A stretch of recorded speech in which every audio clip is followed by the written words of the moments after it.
Do I just pretend like this channel hasn't existed for the past, I don't know, 3 years and has gone untouched for the vast majority of that time? Is that how we're approaching this?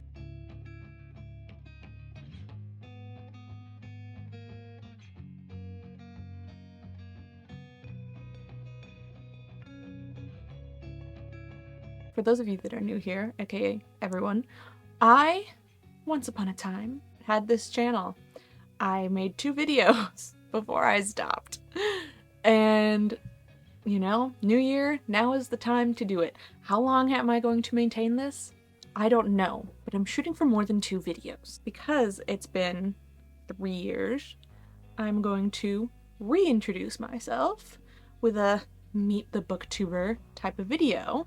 So, hello, I'm Sarah. I go by A Bookish Beginning on Instagram, a little bit on TikTok, and now here as well. Everyone does the BookTube newbie tag, right? Everyone does it. And it just felt too much like a job interview for me, for my taste. And so I found a different tag that I'm going to do. So, without further ado, let's get into my reintroduction as a booktuber. The first question is favorite genres. I'm trying to think back to when I first started this channel. I don't know if it's changed much. I don't think it's changed much, but first and foremost, it's romance. You're gonna see a lot of romance, me talking about romance all the time. I also love mystery, fantasy. I'm trying to get back into fantasy more this year, and sci-fi, but usually just sci-fi romance. If there's not a romantic subplot, I like space operas, but that's about the farthest I go in the sci-fi genre that doesn't include romance. Next question. Do I read more popular or underrated books? I think I read a mix of both. I read a decent amount of popular books, but some of my favorites I feel like aren't talked about a lot on Bookstagram, are kind of underrated in my opinion. This year I want to read more indie authors because I feel like I don't read enough of those, and I have a lot of indie published books that I want to read. What author have you read the most books from? I feel like I'm the same as everyone else, where it's first of all, it's Sarah J. Maas. Obviously, I feel like a lot of people who get the pipeline from enjoying reading to joining Bookstagram is just the deep dive into Sarah J. Maas books, so obviously she's going to be the number one for a lot of people. Next, Leigh Bardugo. I love her books. I'm obsessed with Six of Crows. I absolutely adore it. I love it so much. I kind of want to reread it.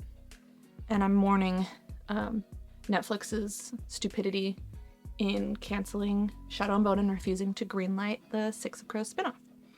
And third, Deanna Raybourn. That is one of my absolute favorite authors. That's her books is where I get the name, my username.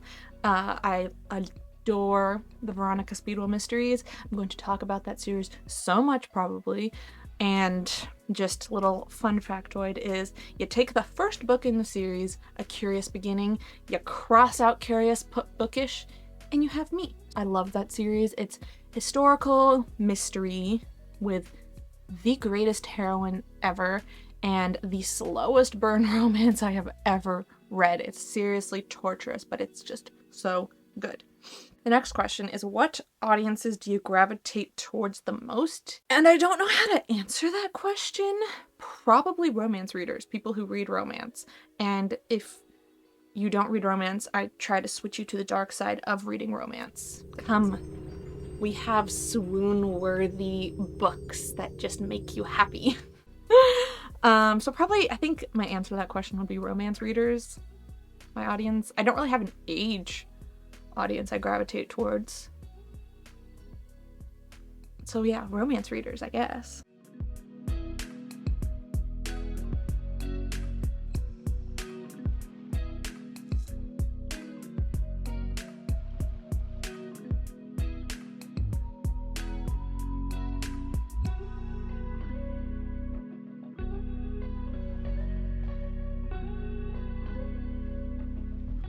Next question.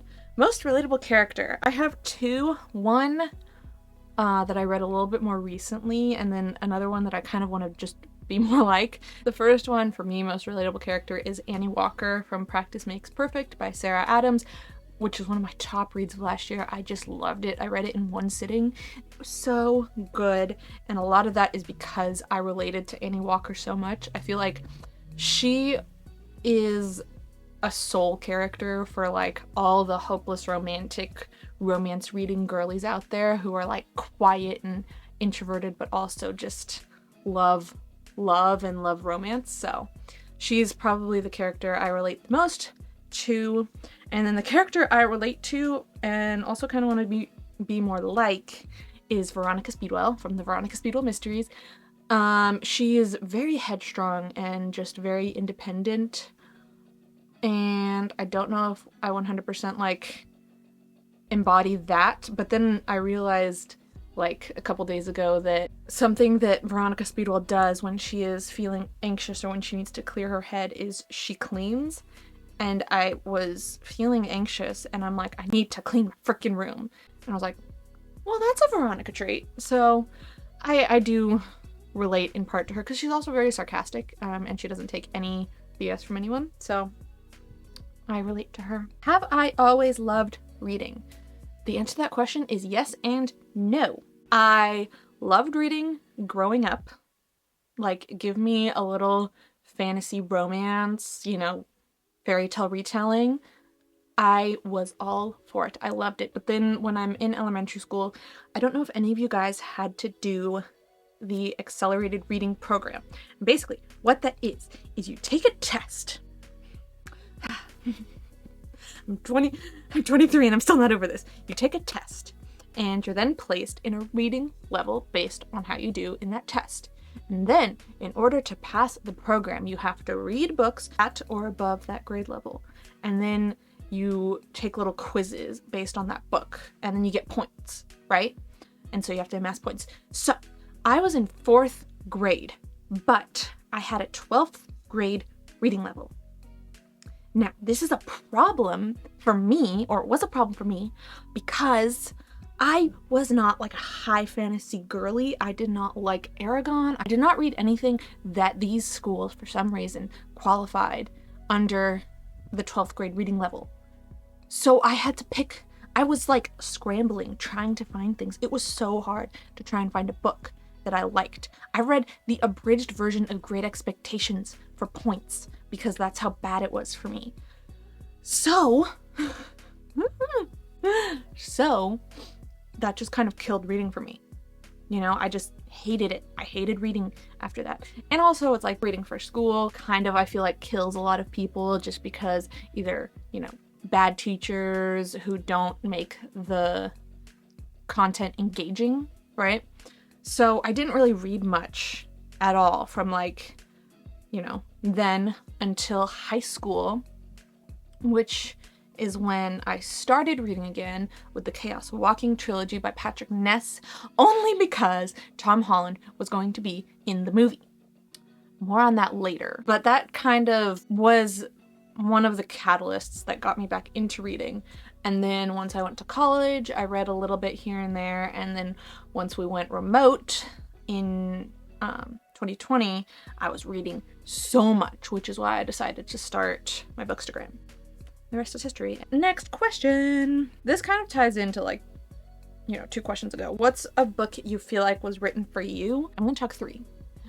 First is Curious Beginning by Deanna Rayburn, Veronica Speedwell. Obviously, since the character is so relatable to me, it's a book I feel like was written for me. Also, same thing, Practice Makes Perfect by Sarah Adams. I will never shut up about that book because I never stopped thinking about that book. So that one obviously I feel like was written for me. Little soft girly. Yeah, I just love it. I love it so much. And third, I'm going to say Well Met by Jen DeLuca, which was like, I think my introduction into reading romance. It was like an early romance book for me when I started reading the genre a lot more. Well Met was like the book that made me be like, oh my gosh, this is the greatest genre ever. I love that series. It's small town romance, and there's Renaissance fairs. The first one is like a girl who's new to town coming to help her sister after her sister gets hurt. Her sister and her niece, after her sister gets hurt, and she signs up for the Renaissance fair so her niece can do it as well.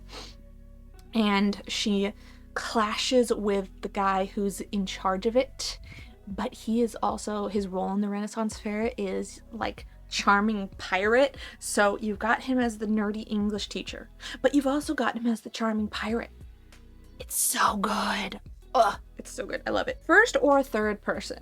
I don't necessarily have a preference unless, as I'm reading, I actively am noticing whether it's first or third person. I haven't really noticed if there's a consistent time that I'm noticing it being one way or the other, because I've read really good books that are written in both, but it's when I start to notice it and when it takes me out of the book, it will be like, oh, this particular instance of first person or third person didn't work for me. Does that make sense? All right, I'm gonna skip the question. Mood reader or TBR reader? Mood reader all the way. Although this year I might end up being more of a TBR reader because I have a lot of challenges that I'm trying to do. I'm doing the 12 recs from 12 friends challenge.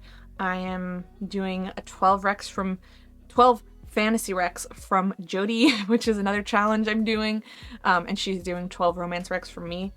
And then I'm also doing the diverse baseline challenge, and I have like 5 million NetGalley advanced copies that I'm trying to read. So I might kind of become a TBR reader, but I'm trying to be, because I don't like following the like rigidity of a TBR.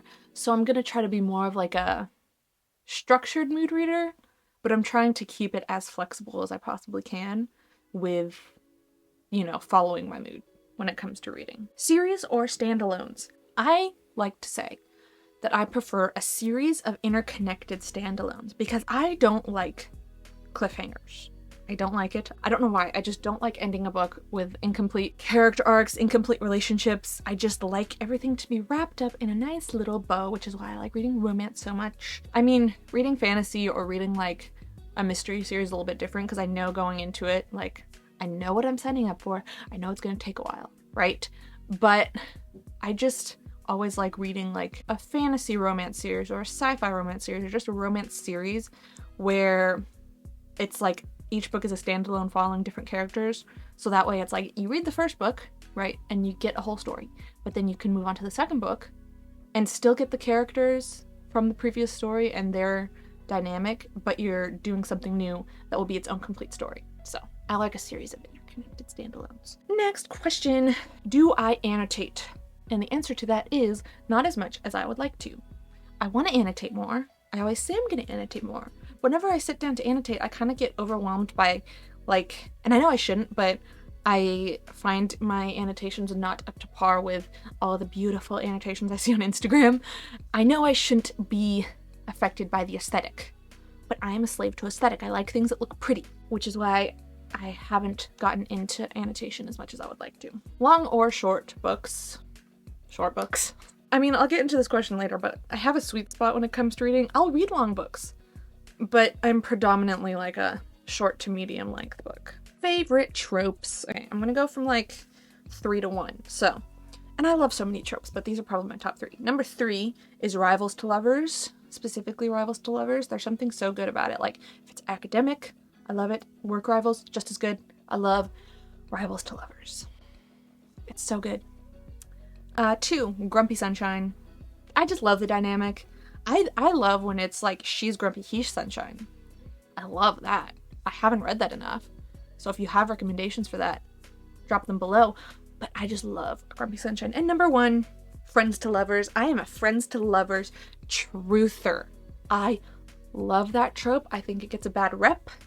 Because I have seen so much hate towards Friends to Lovers, but the mutual pining, the idiots falling in love because they somehow can't address their feelings. Like, and here's my theory. If you say you don't like Friends to Lovers, because there are valid reasons that people don't like Friends to Lovers, but I feel like the, like, people who don't like friends to lovers don't actually dislike friends to lovers. They dislike miscommunication. Well, why you boring me? I'm right. Because I feel like that's something that's kind of central to friends to lovers, is that the main characters just don't address their feelings. Which with good reason, because they don't want to ruin the friendship, right? So I think like that could be an issue a lot of people take with it, is that you got to have a miscommunication in there. But I love friends to lovers. I will support friends to lovers till the day I die. Favorite book to TV show or movie adaptation. And I'm throwing in least favorite too, because I want to talk about it. My favorite, I loved Shadow and Bone. I don't care what anyone says. I know people have mixed feelings. I know people have a lot of mixed feelings about the way they did season 2, but I kind of see what they were trying to do, or they were maybe like, I don't know, they were reading the room, they were seeing that Netflix might be canceling them, and they're like, we are going to try to give them as much as we can.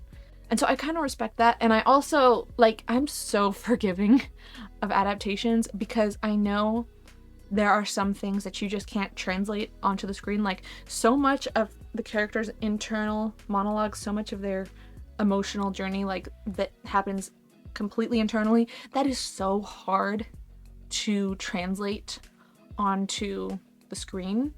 So I feel like I always try and like look at, because an adaptation doesn't erase the original, right? Obviously. So I try to look at it as its own thing and try to see if they captured like the soul of the characters, the essence of the characters. That's more important to me. Like, do these feel like the characters that I love? My least favorite, Chaos Walking. I can't get over it. It's been a couple years and I can't get over it. It's just like, I feel bad for Tom Holland, I do, because I feel like his agent just signs him onto things that don't necessarily fit him. And I know I said that's why I read the series, is because he was going to be in it. But it just changed so much that you didn't even really need to change.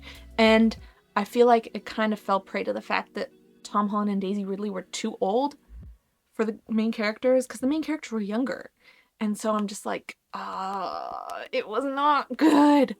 Like, I love the way, the only positive thing I can say about it is that I really liked the way they did the noise, like the noise. Because that's like, I wouldn't even know how I would try to adapt the noise, like as you're reading the book. I love the way it's written in the book. The noise is like super cool. In fact, I'm gonna see if I can find my book. So basically, Chaos Walking, sci-fi trilogy, dystopian, and it's about these people who relocated from Earth to another planet because Earth was just overpopulated, the environment was going to shit. But when they get to this planet, there's something in the air, something happens where all of a sudden you can hear everything that is happening inside a person's head, specifically inside men's head. Women, you can't hear their thoughts. Imagine having to hear the thoughts of men as you're walking down the street trying to enjoy your day. Sounds like a nightmare to me. But it's basically like you can hear every man's thoughts in your community, just cacophony of noise. And this is basically how it looks in the book when you're hearing it. And it's so trippy and it's so creative. Like, look at that. Isn't that just so cool? So I like the way that they translated that from book to screen, because that's kind of really hard to do. I think the effect for that was really cool, but everything else about it sucked. And I'm mad still 3 years later. 4 years later? Almost 4 years later? I don't know. Do I DNF? Absolutely. That's the next question, by the way, is do I DNF? Absolutely. I don't have time. I have too many books on my TBR to be stuck reading a book I'm not enjoying. Obviously. The book I wish I had a sequel. And that one, I'm still hoping. I don't know, maybe it is. If it is gonna have a sequel, please tell me. But that is Vera Wong's Unsolicited Advice for Murders by Jessie Q. Sutanto. Oh my god, that book is so funny. It's so good. It's so unhinged. It's hilarious. Next, favorite fictional setting. And that has to be Willow Creek from Well Met. I could choose a fantasy location, but I'm not going to, because I just wish Willow Creek was a real place that I could go and attend the Renaissance Fair and maybe find an attractive pirate to woo me. Oh well. Ebooks, audiobooks, or physical books? I like them all. I think all of them have merit, all of them are nice, all of them have their own advantages, but I prefer physical books. I like being able to hold the book. Last question for now. Preferred page length. And for me, because I'm a romance girly, because I read romance, like 340 pages is the sweet spot for me, because that's kind of like the standard length for a romance novel. I know there's some out there that are like 500 pages, and that's a commitment for me. But I do enjoy those romances, like the ultra slow burns that are a little bit longer, but like anywhere from 300 to like 380 is like my sweet spot. So those are the questions that I came up with for this Meet the BookTuber video. And to finish it off, I'm going to tell you what books I'm currently reading, because that's what I feel like doing. Even though by the time this video comes out, I'm hoping to be done with all 3 of these books. Oh yes, I read multiple books at a time because I'm unhinged. But I'm hoping to be done with all 3 of those, so maybe I will tell you the books I'm currently reading and what I want to read after those books. So the book I'm currently reading, physical copy, is House of Earth and Blood. It's a reread. God, that book is so long. It's such a long book. It's so long. And I'm hoping to be done with it soon. So that's my current physical read. I really hope I'm gonna finish it in the next couple days. It's like, I'm like, it takes stamina to read a long book, especially a fantasy book, especially one whose world is as convoluted as I feel like Crescent City is. But it's interesting to revisit it. Almost from a new perspective, because it's been so long since I read it the first time. Anyway, that's my physical book. My current ebook is Bride by Ali Hazelwood, and I'm only like, I don't know, 14% into it. I'm not very far into it because I started it late last night. But I like it.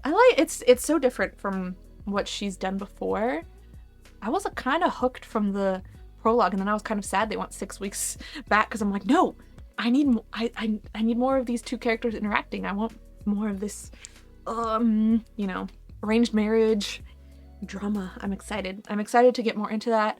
I think I'm going to really enjoy it. Which that comes out in February.